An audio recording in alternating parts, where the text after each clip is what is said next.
Good morning, everybody, and welcome. My name is Joe Woolley, and I'm CEO of the Nashville LGBT Chamber of Commerce. Thank you for joining us for our Classroom Connect program for March, sponsored by HCA TriStar Health Care. We are streaming live to Facebook, YouTube, and LinkedIn from StreamYard. We're very happy that you're joining us this morning. We are going to be hearing on an awesome topic this morning, and we're going to address any questions that you have through the chat feature of StreamYard. So wherever you're joining us from, just put your questions and comments in the chat, and we will address them here on screen to our awesome speaker. We will ask them immediately if they need to be addressed. If not, we'll wait for a Q&A session at the end. But keep those questions coming, and we want to keep this dialogue going. And that is for the live portion of this. If you're watching this recorded already, we're glad that you're here, but you don't have that feature. So this program is part of the Rainbow Connection series that the Nashville LGBT Chamber offers. This series includes networking events, educational opportunities, and connections. Check out our website for more information on upcoming events. We've got Network Connect, 2 events a month, an AM and PM Brewing Up Business, Member Connect, where we talk to members and profile them, and then this program, Classroom Connect. And once again, it is sponsored by our platinum level member, HCA TriStar Health. Thank you to them. We could not do this without them and all of the support from all of our members. Today, we've got a great program in store, and we're really excited to talk to you about entrepreneurship. We're going to be hearing from Brynn Plummer, VP of Inclusion and Community Relations at Nashville Entrepreneur Center. This workshop provides an overview on starting a small business. The session will cover entrepreneurship basics, including conceptualization, business planning, message testing, funding, and legal considerations. Everything at a high level that you need to know about to start your own business. Brynn is a good friend of mine, and the Entrepreneur Center is very close to the Nashville Chamber's hearts. It's where our offices are. So we have offices there, we have desks there, and once we get back into the office, we've been a year away, but we can't wait to start having meetings back at the EC. We love it there. Brynn, how are you? Good morning. Good morning. I'm really grateful to be here. I'm thrilled to be part of Classroom Connect, and thank you so much for your kind words, Joe. I'm great. I'm excited. Yeah, I'm so excited. I hope you can feel my energy, my iced coffee and excitement energy. Yeah, the EC, our partnership with the EC has really been incredible. We started working together a couple years ago, I guess, specifically around LGBT diversity and inclusion initiatives. Early on, the EC wanted to know how to be more inclusive and reached out to our former CEO, Lisa Howe, and getting self-ID on the application, the membership application for EC members was one of the first things that you all have done. I'd love for you to just talk a little bit about that before we get into the full session of Classroom Connect. Yes, I'm really glad that you mentioned that, because to us, that's the first part of understanding your community, is just literally knowing who's out there. So that was, I believe, 2017 or 2018, Joe, where we began to include identification around LGBTQ plus identity on our applications for membership and programs. And not only did it allow us to understand our community better and also get a good sense of our numbers, it also modeled to our community that this is something that matters to us. This is something that is as essential and important to your identity as a business owner as anything else. We want to see the fullness of you as an entrepreneur. And we incubate growing and starting businesses. So for those businesses, they also saw a model of something that matters when you're bringing people into your community, whether it's a customer or client intake form or something that is helping you understand your community and target market better. Well, you are a rock star in this field and in Nashville. I'm so proud to work with you. The EC gets it right with your leadership about inclusion first, and then that builds diversity. I think the membership numbers for the EC speak for themselves around that topic. A lot of organizations chase their tail trying to get diversity up, but if they don't have those inclusionary policies, those diversity numbers drop right back down. Absolutely. You've got it right, and those diversity numbers speak to that. Keep up the great work, and we're so happy keep partnering with the EC. Oh, before we move on to the Classroom Connect portion of this, and we're going to start talking about entrepreneurship, and I may be off on my notes, are we going to touch on the scholarships that the Chamber offers for entrepreneurs at the EC? Yes. Yes, I'm glad you brought that up. Yes, we offer an LGBTQ plus scholarship roughly every quarter at the Nashville Entrepreneur Center for our program called Pre-Flight. I'll talk a little bit more about Pre-Flight as we get into our Classroom Connect series, but it's essentially our 14-week Build Your Business Bootcamp, take you from I have a business idea to I know what I need to do to turn this into a full-fledged business concept. And so each time we run that program 3 times a year, we offer a scholarship through the LGBT Chamber that is for a founder who identifies as LGBTQIA+. And so far, we've had about 18 graduates from the program who identify specifically under that scholarship over the past 3 years. And it's something that we think reflects a national trend as well. On the whole, LGBTQ+ entrepreneurs represent about 1.15 billion in revenue, and it's a growing demographic for many, many reasons. One, we know that economic power and economic inclusion is a huge aspect of equity that we need to continue to address within the LGBTQ+ community, especially given the numbers around unemployment and disenfranchisement and discrimination in the workplace for our trans and gender nonconforming friends. And so that's something that's really huge. We love seeing this community, just like many, many other generations and many, many other communities in the United States, take their destiny into their own hands by becoming founders, starting their own businesses, especially because they understand a customer segment that in some cases has been really ignored by the mainstream market. All right, I'm looking forward to everything you're going to talk to us about entrepreneurship, and we'll make sure to talk more about those scholarships and those programs in the Q&A portion of this at the end. But Brynn, I'm going to turn it over to you and let you get started. Thanks again for joining us. Thank you, Joe. I'm really grateful for the opportunity. Good morning again, everyone. Welcome to Classroom Connect. I'm excited to talk to you all about your ideas. Whether or not you are someone who has a business idea, you probably know someone who has a business idea. Many of us in a workplace have that colleague, even if we might be that colleague, has that colleague who always has a cool idea. They're the entrepreneur. They're someone who is starting something all the time, or maybe they are the baker for the office. Maybe they're the person who designs all the office ephemera and cards and party flyers and all that sort of thing. So we know enterprising people. We might be enterprising people. And so today, what I hope to do is demystify a little bit of the process of starting a business, because it can be extremely daunting, and also give you some ideas for how to approach it, how to kind of take it chunk by chunk, piece by piece, so that it's not so overwhelming.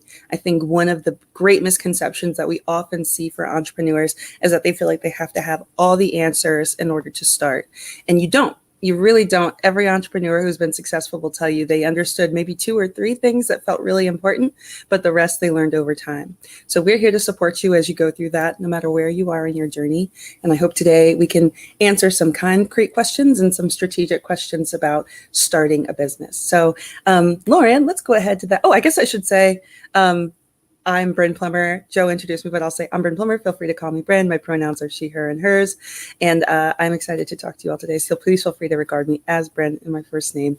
I know sometimes titles can be tricky. So Brynn, Lauren, next slide. Thank you. So a bit about the Nashville Entrepreneur Center. If you are newer to Nashville or you are newer to the world of business, you may not have heard of us, but we've been around for a little over 10 years. We're excited to be a private and public partnership, meaning that we are a 501c3 entrepreneurial incubator style program and center that is able to work both with the private sector in Nashville, Middle Tennessee, and the public sector in Nashville, Middle Tennessee. So we are supported by the city of Nashville, Metro Nashville, and we are also supported by the state of Tennessee. We have partnerships with many corporations across Nashville and across the nation, truly, including Verizon, Google, Dell for entrepreneurs, even the Tennessee Titans. So we are born and bred right here in Nashville, Tennessee, and we help people start grow, and scale their businesses. So since we began in 2010, we've had about 800 alumni graduate from our programs. We've mainly concentrated in businesses that we consider startups. So these are businesses that are technological solutions. Sometimes we call them software as a service companies, SaaS, SaaS, software as a service. And those are the main companies that we incubated in the early stages of our existence. And now we are broadening a bit to include startups and small businesses. So of those 800 alumni, we've had over $100 million in exits, which is when a business is sold, that's called an exit. So of the alumni we've graduated, we've seen about $100 million in exits that were secured. Of those companies, those alumni companies, we've seen almost 200 million in revenue generated, almost all of it here in Middle Tennessee. And then we've seen about 1,600 jobs created. And then finally, something that's a metric that you might think about or might be important to you, sometimes it's not. Some companies raise money to grow their business. That's a huge measure of success for those software as a service companies, SaaS companies. We've seen about $233 million in capital raised for our startups. And we also have incubated both the first Black woman in Tennessee to raise $1 million in venture capital. Shawnee Dowell, her company Possip, became the first Black woman-owned company in Tennessee to raise $1 million in venture capital. And also we were part of the journey for the 37th and 38th Black women to raise $1 million in venture capital. Mick Strauss, Ashley Ammons, and her mother, Carrie Schrader, who are also EC program alumni. So we see these successful stories on the aggregate, but we also see them in the individual as well. We're really proud to have a phenomenal slate of founders as part of our alumni community. Next slide. What we do, so how do we do that, right? How do we get to those results? Part of what we do is we work with entrepreneurs at every stage of the journey. So I mentioned pre-flight as Joe and I were talking at the top. Pre-flight is our 14-week take you from business idea to stood up business concept course. It walks through the central questions you're going to ask yourself from a strategic standpoint as you start a business. That's probably the course we've run the most over these years.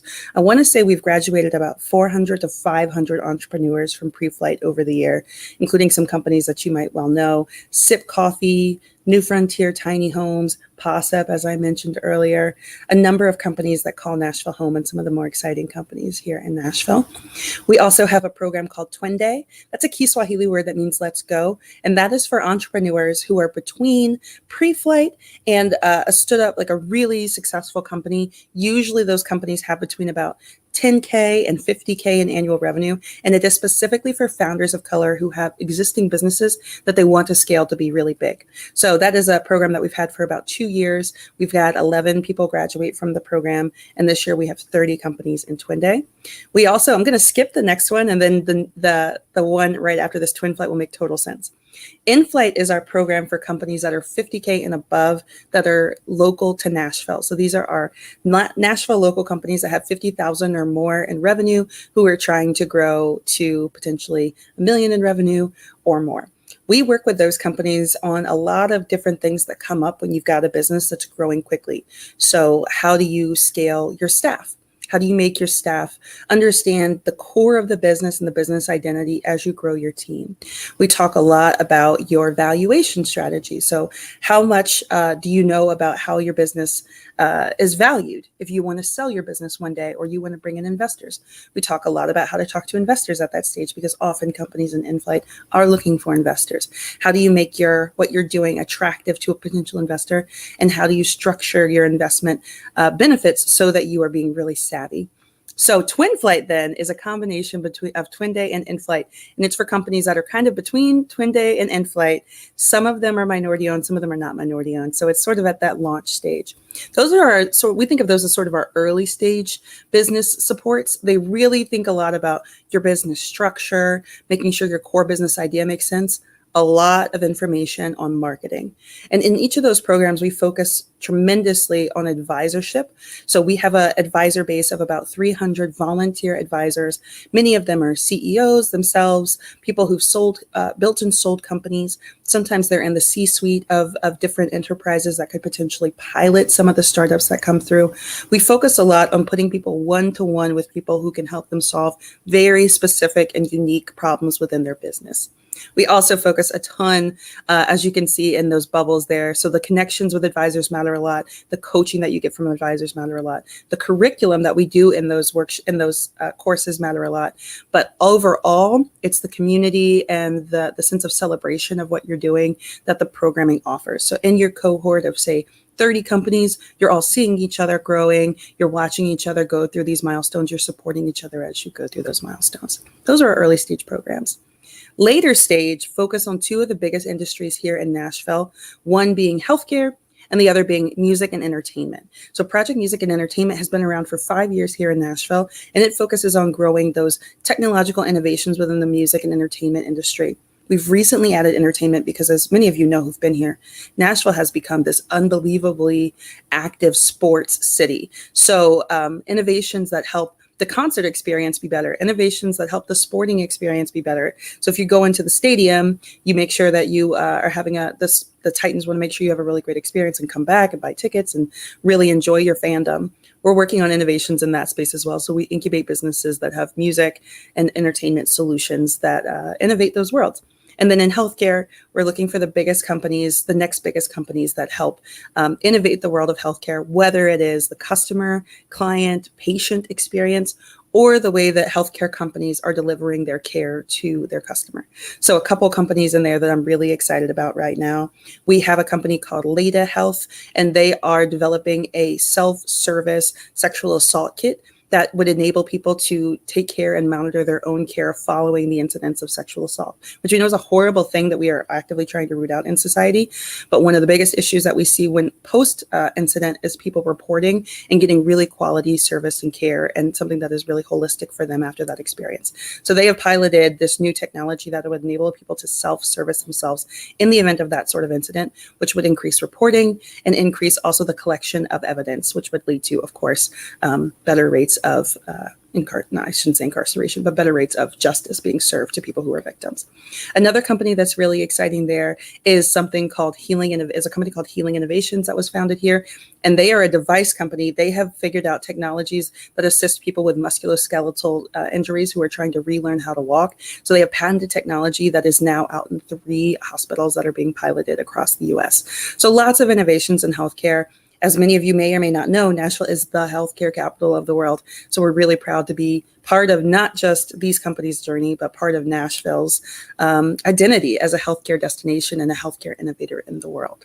That's, in a nutshell, what the EC does. So it's a lot of programs, but we make those programs because we know that the demand is there, and we know that it means a lot to entrepreneurs to have some walk through that experience with them. So if you're if you see any parts of yourself in any of those, we can always talk. My email it's at the top of the slides. My email is at the top of the slideshow, and I will share it again at the end. So, all right, next slide. So the other thing I want to mention about the EC is that we believe fully that entrepreneurship should be inclusive from the start, as Joe mentioned. We also believe that this is a critical historical moment for entrepreneurship. More and more, we see people thriving as entrepreneurs, thriving as their own bosses. And in particular, we see this being a huge opportunity for people of color, for LGBTQ plus founders, for gender nonconforming founders, for founders who are female. This is something that we really see as a critical moment that we want to seize on historically. These are some of the highest rates of entrepreneurship and new entrepreneurship that we've ever seen among LGBTQ plus identifying people nationwide and among people of color nationwide. So the EC really believes in making not just the EC itself reflect the identity of Nashville, but in some ways over reflect the communities that have been underserved by entrepreneurship programs in the past. So entrepreneurship, as many of you know, is a field, if you think about, Fast Company, or you think about the faces that get promoted in entrepreneurship, they tend to be white, they tend to be male, they tend to be straight, they tend to be Ivy League educated. And so there is a real voice here that has been ignored. So we almost want to overrepresent some of the founders who've been underrepresented in the field of entrepreneurship to correct a historical imbalance, but also because we know that they are just going to understand markets and understand problems that the mainstream, the past historical entrepreneurial founder may not know. It might be new problems that's really additive. So when we make our community inclusive, everyone benefits. So since we began tracking entrepreneurship, we've seen a dramatic increase in all of our communities of underrepresented founders. We've seen about a 3x representation increase for people of color, a 4x representation increase in founders who identify as LGBTQIA+, and we've seen about a 1.5x increase in female founders. Additionally, not just here in Nashville, which we're really excited that Nashville is one of the few cities in the Southeast where you can register as an LGBT-owned business and that has a thriving LGBT Chamber of Commerce. Shout out to you guys. It's also a national, we are connecting into a national trend and a national awareness around supporting LGBT plus founders. So we have connections to some national LGBTQ startup hubs, one being Google for Startups, which is pioneering some really interesting explorations around what does it mean to support LGBTQ plus founders, and also what are the problems within the LGBTQ plus community that have not had really exciting innovations in a long time. Start Out, which is an accelerator for technology-focused businesses founded by LGBTQ plus founders, and Backstage Capital, which is sort of the leading venture capital firm for women, people of color, and LGBTQ-owned businesses and startups. So we are excited to not just be reflecting and working with Nashville, but to be connecting with national leaders in the space of LGBTQ entrepreneurship. Next slide. So now we're going to get into the part where we're thinking about your business, right? That was a lot of context setting. And the way we're going to approach what does it take to start a business is first we're going to talk about strategy, and then we're going to talk about some of the compliance and red tape. The compliance and red tape can be overwhelming, but I hope that you will see at the end of this that it's actually pretty simple. And if you figure out the strategy first, a lot of the compliance and red tape stuff sort of falls into place, which is, I hope, a little bit affirming and comforting to hear. So let's begin at the start. So all businesses have a target customer. You may not know who that target customer is, but every business has a target customer. So one example that I think of is if you think about a business, you can probably pretty quickly conjure an image of who their target customer is really quickly. So if I say target, conjure an image of who their target customer is, right? I would probably think woman, maybe white, double income, household, maybe children, maybe cisgender, maybe heterosexual. She probably likes candles. And she probably also overloads that target cart. She probably has a Pinterest account, Instagram account. She probably is someone who values really nice experiences, and she's someone who has disposable income that they'd be willing to spend at Target, right?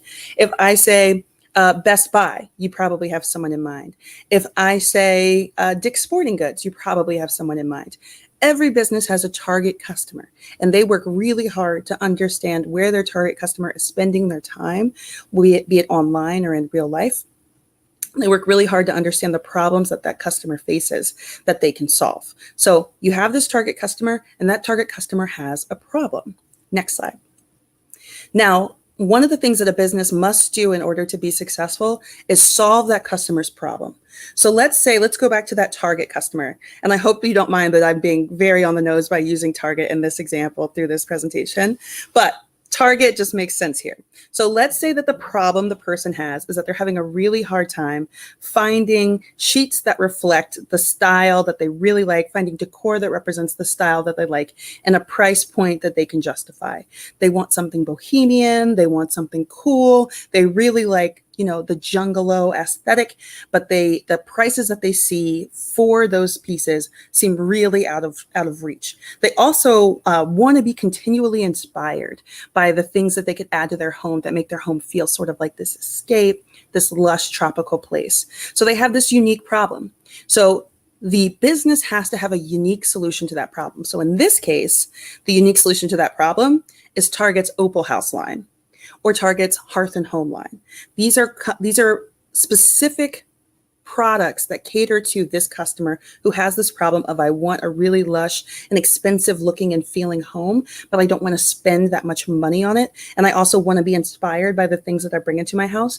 And I want to get some outside inspiration to make my house reflect the way that I really want it to feel. So Target has uniquely solved that problem by bringing in those same types of products at a very understandable price point, and by populating all the stuff, all the things that you might put in a room in one place in the store and online, so that that customer can get a sense of like, oh, that Black Panther ceramic figurine is exactly what I need to complete my guest room. Or that turquoise jacquard quilt is exactly what I was looking for. And gosh, I saw something really similar that was $300, but it's $90 here on Target. So I'm going to go ahead and get this from Opal House right here. So Target has engineered a unique solution to that problem. Next slide. So then you've got your target customer, right? She wants to make her home really fancy and beautiful, but at a price that makes sense to her and is affordable to her. You've got Opal House. How do we turn that into something that is an actual point of sale? Well, you have to have that customer exchange their money for the solution. We call that a value proposition. So Target has said, hey, we can solve your problems. It's going to cost $90. Let's go ahead and exchange your money for it. So Target has cashiers, they have prices set up for each of their pieces, prices that take into account both what it costs to make, package, and ship the product, and also to get a good profit margin on the product. So that is exactly how that works, right? It's one thing to have a problem. It's one thing to have a solution. It's one thing to marry them. It's a totally different thing to exchange, to have a customer say, here's my money for that thing, right? How many of us have been asked to give away something of value for free? It's where that exchange happens for money that it becomes a business. So they had to build infrastructure to make it possible for that person to exchange their money for that product, the thing that solves their problem. Next. Then finally, you have to build infrastructure to repeat that over and over and over again. So for that one customer, that one quilt, that one sale, for it to be a stood up business, we need to have the systems in place for that to happen over and over and over again for it to be a successful business. So they need to have inventory. They need to have an online system. They need to have enough cashiers to make sure that they can check that person out so that they don't give up and abandon it and leave their cart in the store because they're exasperated by having to wait. You need to have a way to repeat those processes again and again, and at a price point that when that person buys the quilt, you're not putting yourself out of business. So let's say that it costs $50 to produce, package, and ship the quilt. If you're charging just $50, you're going to end with no revenue to continue to grow by the end of this. So you have to charge enough money, enough times that it enables you to grow your business. That's exactly what a business is, kind of broken down into its composite parts. So when we think about the strategy of a business, understanding your problem, your solution, what you have to charge to make sure that that value proposition makes sense. And then finally, how do you repeat that over and over and over again so that you are growing your business? Customers know to come back to you. You're getting a lot of lifetime value out of that customer relationship. And then ultimately, you can move on to new products and new things that you want to explore. Next slide. So I wanted to bring a local example to bear, and I was thinking about, gosh, who have I met through the LGBT Chamber? And I was thinking about this bakery, D'Andrew's Bakery and Cafe in downtown Nashville, who I met at Taste of Nashville a couple years ago. And then every time I go to Taste, I go to D'Andrew's Bakery and Cafe because their treats are so good. So here's David Andrews. He has this background where he's worked in New York kitchens and New York bakeries, where he's understood exactly like the most awesome, exciting, modern bakery treats that people want. And he identified in Nashville that there really wasn't someone doing that. There wasn't someone who was, a Beard Papa's or Magnolia Bakery. There were places to get cupcakes and things like that, but not, a really amazing cannoli or a really beautiful pain au chocolat. Like, you really didn't have a place like that. You would go to Panera maybe for a pain au chocolat. So what he identified was that they needed to have one of the solutions that didn't exist in Nashville was a kind of upscale bakery that was meeting people, helping people kind of see more modern dessert experiences. At the same time, thinking about what would service people, he noticed that in downtown Nashville, there really wasn't a great coffee shop to just pop into, get that bakery treat, get a coffee, and then go back to work. So one of the problems, let's say I'm imagining an imaginary problem for David Andrews, who's the chef, who I don't know particularly well. I'm putting words into his mouth. So I hope he's okay with us using him as his example. So let's say that there's a lawyer, they work at a firm downtown. They have a little bit of time between their 11 o'clock and their 1 o'clock, and they want to just pop in somewhere, get a really nice treat, and then a coffee. But they have just, 30 minutes or so by the time they leave the office and come back to do this. They want to do it somewhere close by. They don't want to get their car out of the garage and go through all that rigmarole to get it. So that's their problem, right? They want something tasty, sweet. They want it fast. They want a coffee to pick up their day, and they want to get right back to work. So the solution is a bakery and cafe that specializes in desserts, and it's in the heart of downtown. It's right on Church Street. It's on 4th. Maps. I haven't been out of my house in a while, as you can imagine. So they build this bakery, they build this cafe that meets the needs of this person who's working downtown and wants a little, retreat from their day in the middle of their kind of slog of a day. So he's got the target customer, he's got the solution. Now let's talk about the point of sale. Well, David has gone ahead and built out a priced menu and a catering menu, so he can go ahead and help anyone who would want to get that croissant. Because imagine if he had an amazing croissant and it had no price on it, and then you went to the cashier and they're like, I have no idea, give us what you want. That wouldn't work. So he has a priced menu and a priced catering menu and a cashier there to take your order, as well as an online site, right? And then finally, to make it repeatable, he's got a point of sale system. He has an online and in-person ordering system. He has a staff. He has, all the supply chain things that he needs, flour, supplies, to make sure that he is able to make enough treats, to make sure that he is able to meet the needs of any lawyer, any person who might come through those doors, right? So that is how that works in a more concrete example. You have your target customer, you have your solution, you have a way for them to understand the value proposition. How much of my money am I giving to get the value out of the solution you have for me? And then he also has built a system to make it repeatable again and again, which is how businesses make money, how they build a customer base, and so on and so forth. Next slide. So as we think about strategy, there's a lot of things. I mean, many of you probably are familiar with the idea of a business plan. We love a business plan at the Nashville Entrepreneur Center. And if you are someone who thinks you might want to look into business plans, I would highly recommend the organization SCORE, Service Corps of Retired Executives. They are a support mechanism that has been made by the Small Business Administration, the SBA. Nashville's chapter of SCORE is really active, and they have a really great business plan template that you can find online. Just Google SCORE business plan. It is a really robust business plan. Most of the time, a business plan is about 20 to 30 pages. This might be something that you share with a bank if you were to go pursue a bank loan. It might be something that you would share with an investor if you were to go seek out investors. It is a really hefty document. When we work with startups and small businesses, a lot of times we encourage them before they build that business plan, or potentially in lieu of building that business plan, we tell them to do something called a lean canvas. So here's a lean canvas right here. And essentially, this is sort of a one-page business plan. The reason we want entrepreneurs to do this is because as you're writing that business plan, sometimes you can get stuck in a little bit of analysis paralysis.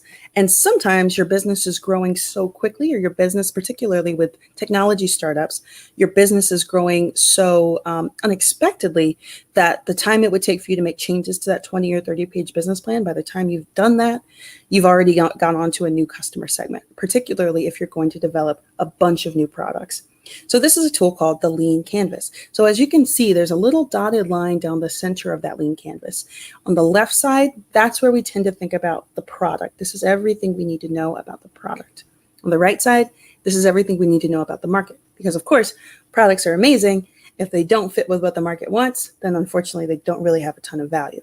So on the product side, you have your problem, solution, any key metrics that you might want to measure when it comes to your product. For example, how quickly they can solve the problem, how quickly they can be made, how many of them you can make per month, anything on the performance of them, what's the failure rate or success rate, and then finally, what's the cost structure, which basically means how much does it cost to produce, potentially deliver what you are making. So that might include, if you were a bakery, for example, that might include the lease or the building cost.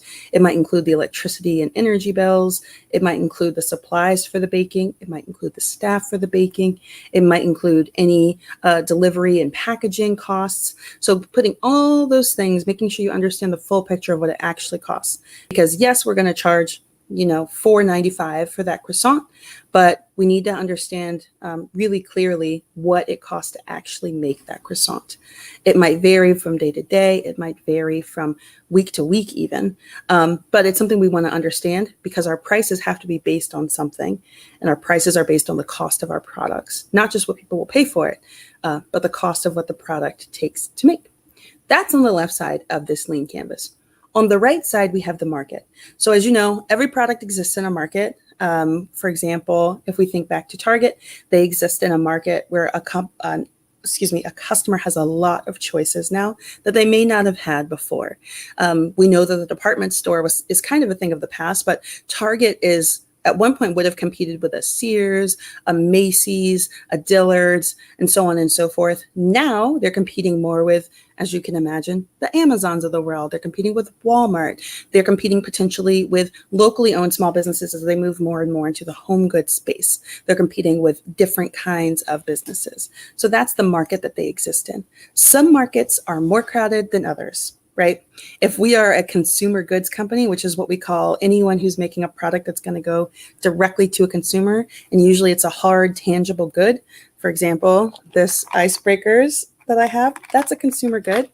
For a lot of consumer goods companies, they exist in a really crowded marketplace. So not only do we want to understand our product, we want to understand the market that we're putting our product out into. That includes both your customer segments. So this is your target customer. And Target, of course, going back to our Target example, Target, of course, has multiple customer segments. So they have the person who's like, they probably follow Target Does It Again, which is one of my favorite Instagram accounts. You have your super Target lover, and then you might have someone who's just kind of popping in because they need to get something quickly, or they might have just enough things on their grocery list that are they have just enough groceries and just enough homewares that they're like, gosh, I should probably go somewhere like Target because I don't think Kroger is going to have everything I need.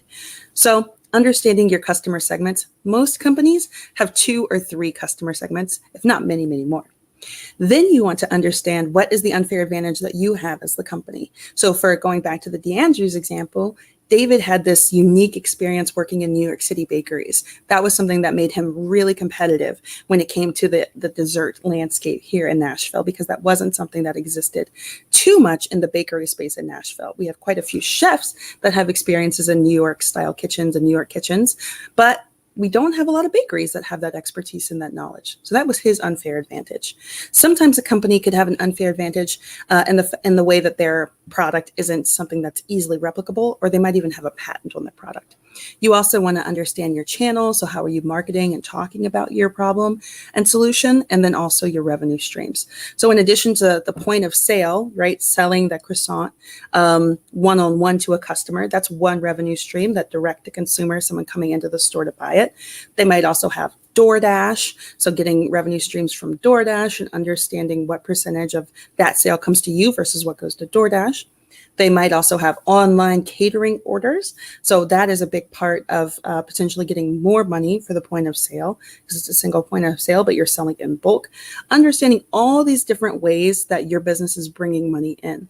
Some companies, for example, have a subscription revenue stream. Many, many companies do.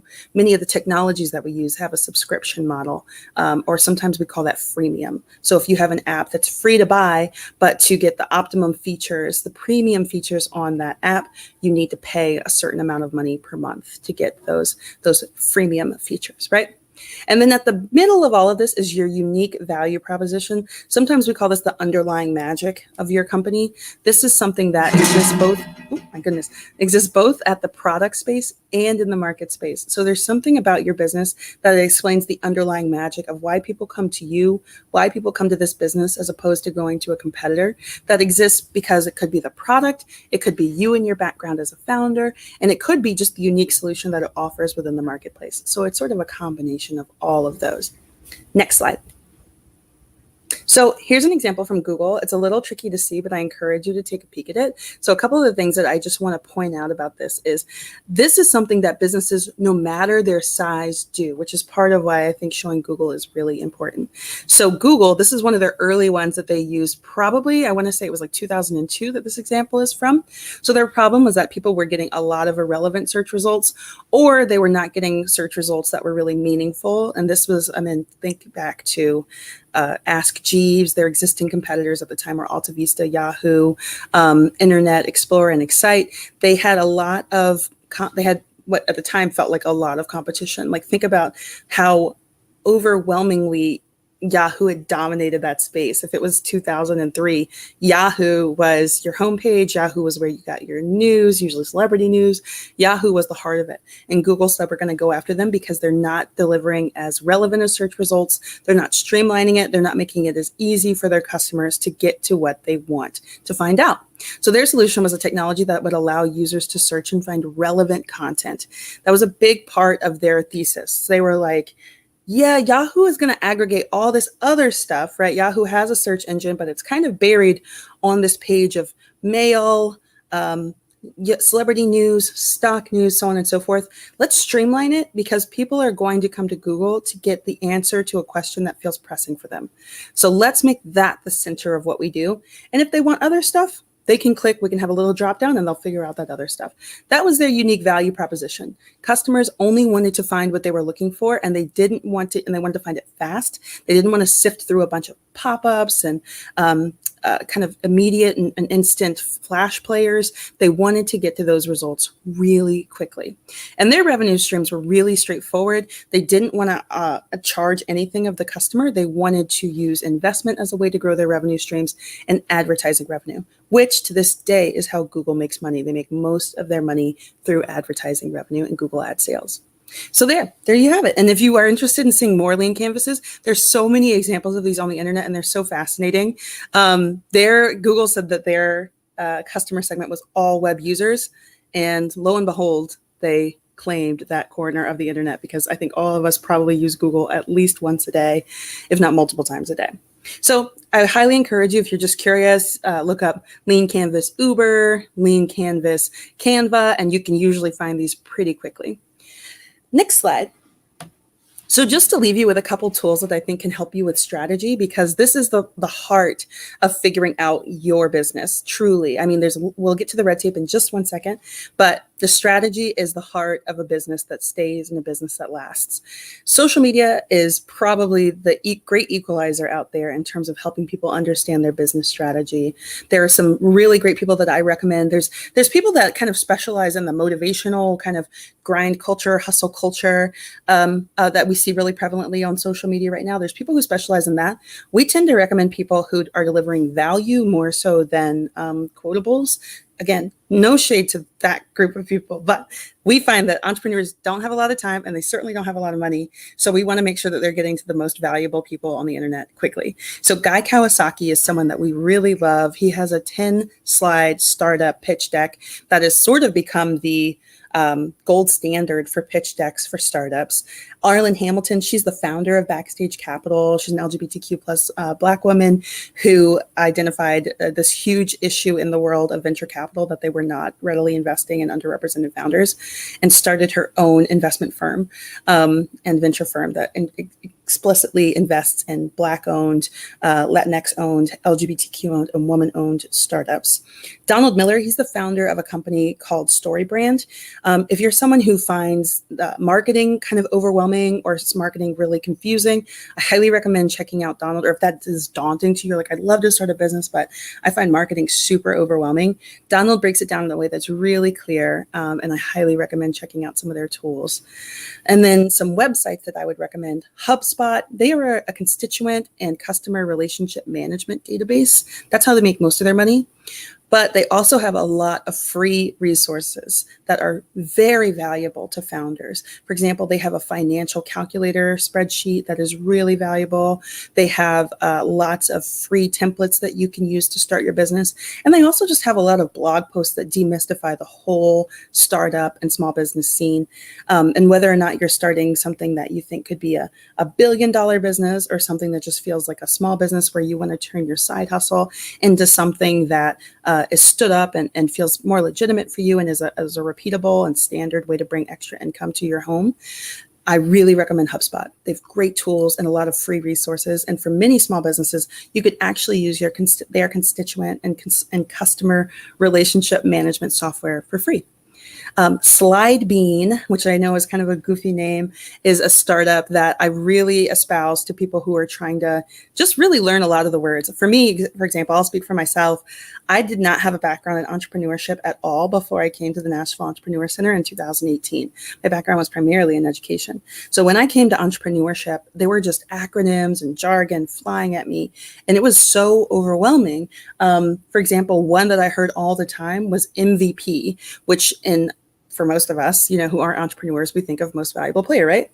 I found out probably on my second week on the job, after hearing this word multiple times a day, that MVP meant minimum viable product, meaning say there's a business that has a really big idea. The minimum viable product is the smallest, most simple way to test that someone would exchange their money for this solution, an MVP. We talk about it all the time in entrepreneurship, but I was overwhelmed by it. SlideBean is phenomenal. They have so many good YouTube videos. Their website is great. They have free templates if you ever want to build a pitch deck for your business or what have you. Lots of free resources, but they explain in ways that are very understandable to someone without an entrepreneurship background all this different jargon and language of the world of startups and entrepreneurship that is super accessible. I can't recommend them enough. And again, they're freemium. So almost everything that you can access from them is free. Their YouTube page in particular has so many helpful videos that I've gone to again and again. All right. I'm going to just close one. And then also there's countless local and in-person and virtual resources. Next slide. I would be remiss if I didn't talk about the Nashville Entrepreneur Center, of course. So if you want to find out more about what's local, you can go to ec.co/navigation. We have mapped all the resources in town that can help you grow and start your business. And of course, we have our pre-flight program that begins on May 23rd for the second go round this year. I can't recommend enough pre-flight. And if you are interested in signing up for pre-flight, you can go directly to our website. It is right there on the homepage.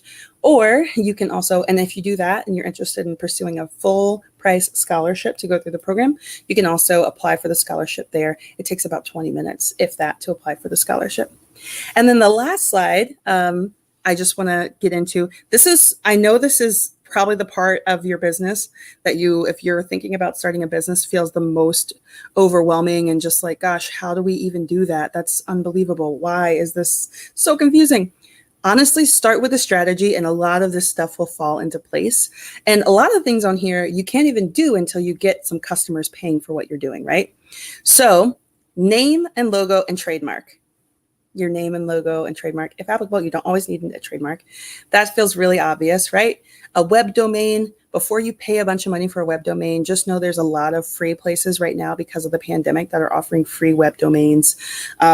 If you want to use Squarespace, a lot of people like Squarespace. I highly recommend WordPress. I think it's probably one of the best places to start a web domain and to get a real business email. A lot of times your real business email will be tied to your web domain all in one platform. So it doesn't have to be anything wild. I think WordPress is great. I think Wix is great. I think all of these tools are really helpful, but you can also do it through Google. Very easy to do. And then once you have revenue, you would want to register your business, get an employer, what we call an employer identification number, EIN. For anyone who's got a W-2, your company has an EIN that is listed on that form. So every company that's registered with the federal government has an EIN. And then you file with the county clerk, the Secretary of State, and the federal government.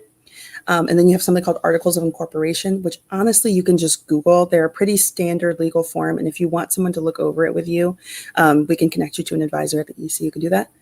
And then if you have all those things, then you can get a business bank account. Having a business bank account is really important, of course, to keep your business and personal finances separate.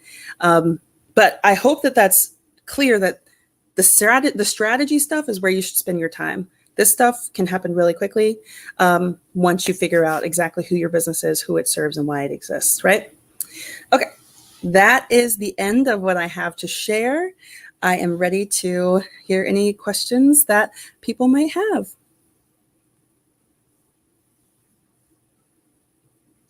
That was some awesome information you just shared, a lot of information you just shared. So, wow. If you're out there watching, put your questions in and we'll answer those. My first, we did have a comment come in while you were speaking, Brynn, and it was, they said, can I get this? We are going to post this slideshow in the comments, a link to this slideshow in the comments so people can view these slides. Perfect. And because there's a lot of great information on those slides. I want to go back to just pre-flight for a moment. You plugged it at the end. May 24th is the deadline to apply. May 24th is when the class begins. The deadline to apply is usually a week out, so May 17th. So TikTok to all of our viewers out there, especially our LGBT entrepreneurs that want to get into this. Again, there are scholarships. What was awesome one year, Brynn, I'll never forget. We, would beat the bushes to try and find people to take this program and take advantage of this scholarship. And then we would have one applicant program, and then we had two. And I remember when you came to me and said, we have 5. How many people well, so we have one guaranteed. Can we do the rest? And I said, absolutely. So if you apply for the program and you are viable and are selected for the program, the LGBT Chamber will pay for your scholarship for that program.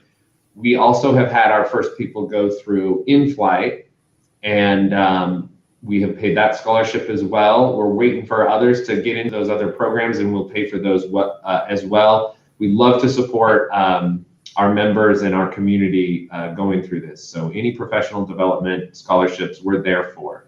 So we have plugged that program. It's coming up soon. Very soon. Lena Haynes asked, is pre-flight offered in person or online at this time? Great question. It is currently offered completely virtually with the option to come in and use the EC's co-working space if you want to. So anytime you're in the program, you want to come into the EC, come on in, come visit us. We have really high safety protocols. They do have very good safety protocols. We are down there. We love being down there. It has been really a great partnership to have our members come in and meet with us. And then we talk to them about membership in the EC as well. So we love our partnership. I'm ready to get back down there. Me too. When was the last time you were in the office? It was probably a month and a half ago. And but we have staff members there every day. So it's just kind of different people are using their different levels of comfort. And then I was visiting family. So anywho, people are there every single day. And we have free parking too, which is a premium downtown. We are really close to Pinewood Social. So if you come to the EC, park in the parking lot, get a ticket, come in, we'll validate it. And it's a hands-free, no contact validation process now. So that is huge. So for as long as you're at the EC, free parking, baby. Yeah, go down there and check out the new building that is completed in the last year. If you haven't been down there in the last year of COVID, there's a whole new building next door. Yeah, the home of Fourth Capital Bank. It's a whole new building. They have a green space now. It's really gorgeous. So please come down really soon. Yeah. Amy Sadler asked, is there someone available to help with the application process?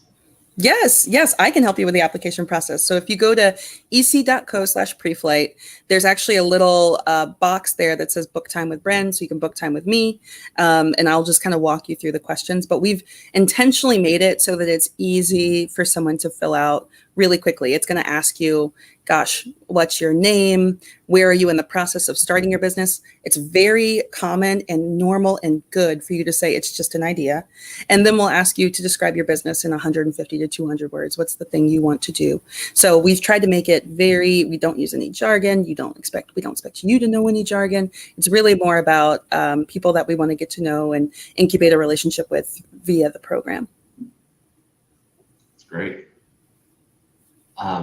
Adriana Flax asked, what are common mistakes, oversights, or missteps new founders have made when going from idea to starting their own small business?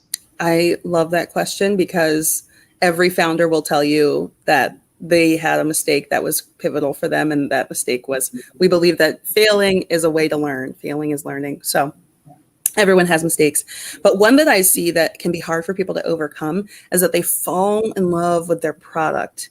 And what we encourage people to do is to fall in love with the problem that their customer has and the solution that their customer needs. So let's say, for example, that you have, I'm trying to think of something that doesn't demean anyone's ideas. Let's say that you have you make crocheted tea mug coat, like mug cozies, right? And let's say that is your bread and butter, which I actually, as I say that, I'm like, I want that thing. But let's say, for example, you make crocheted mug cozies and you just love them, you believe in them, but no one wants to buy them. No one cares enough about their mug being too hot to buy them. Then you actually have made a product that doesn't have a market. And that happens sometimes. People fall in love with a product that are there, the particular thing they want to do, but there's no one who wants it or no one wants it badly enough to pay for it. So we tell people to spend very little time thinking about what it is you want to do and spend a lot more time thinking about your customer and the unique problem that they have and the way that they experience that problem. Spend so much time thinking about that. Like if you can fall in love with the fact that mugs are too hot, Then you can engineer, you can figure out and really get into that person's head. Then you can engineer a solution that would really make that person be like, oh gosh, I'm willing to exchange my hard-earned money for that thing. It's a great question and great answer. To the point of it's all right to fail, I remember us talking and talking with the Entrepreneur Center early on in the COVID-19 lockdown and pandemic. We started to have small businesses reach out and say, I can't keep this going. How do I shut down my business? I'm going to have to close. What do I do? How do I lay off X amount of employees?